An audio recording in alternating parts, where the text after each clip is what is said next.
All right, welcome to Food Line 2673. The store manager is Robin.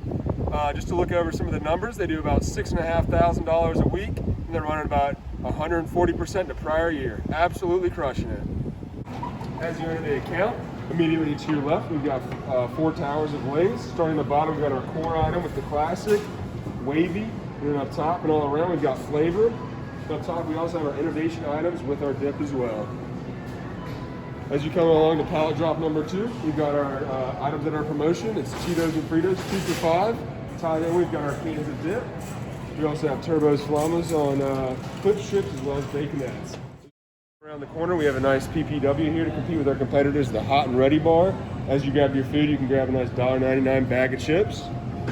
Moving along, we have a 5-shelf TMD. This is full of Ruffles. It's a good mix booster for us.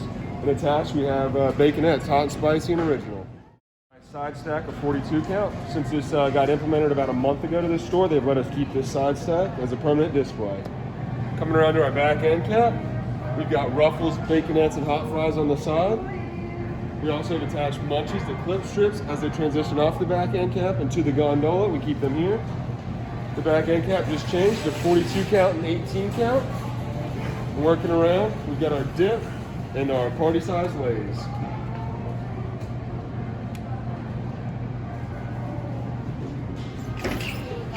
Looking at the Pepsi end cap, we like to keep clip strips on here with baconettes.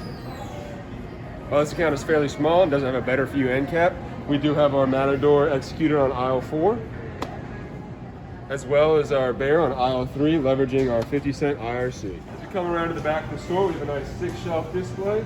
We've got Tostitos and Doritos, as well as dip. That's 3 of our 5 highest BUs in the store.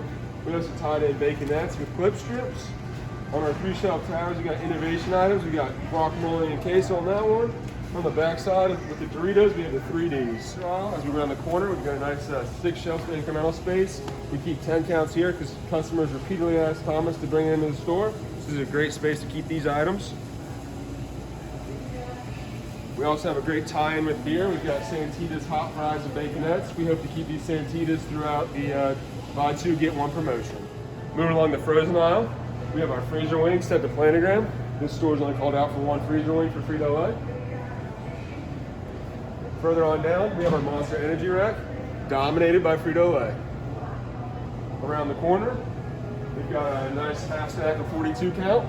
This is our highest BU in the store, and it's growing about 200% the prior year.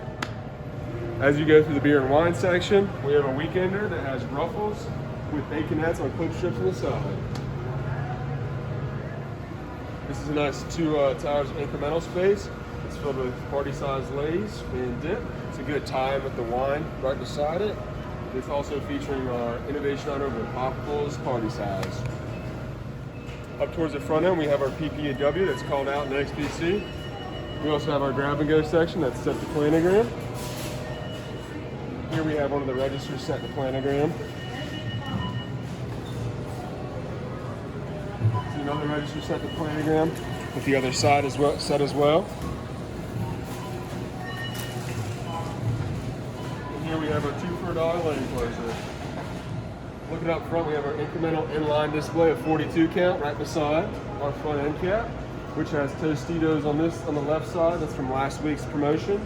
We have our Santitas with our 24-ounce jars of dip. Looking at it front, of course, we have what's on promotion this week, our Cheetos and Fritos, along with baconettes on clip strips. Coming around to this side, we've got our dip going up and down the side, as well as Ruffles, which will be on promotion next week. Last stop at Food Line's our gondola. We're at 100% execution on 2020 lid items. We're looking forward to our resets for the 2021 lid items. Just to point out, the store manager, Robin, has asked us to keep these holes there we don't have queso right now. We're struggling with inventory on that. So as we get that in the coming weeks, we'll go ahead and fill those up. I'll go ahead and check for any out of dates or missed rotation. Right here, we got all May 4th on the classic lays. Beside it, we got our sea salt poppables. We got Mays and April's in front of those Mays, so all good there. That's all for 2673. Just a little recap. We had 22 towers, 2 PPWs, 1 weekender, 2 stack bases of 42 count, and 2 inline displays.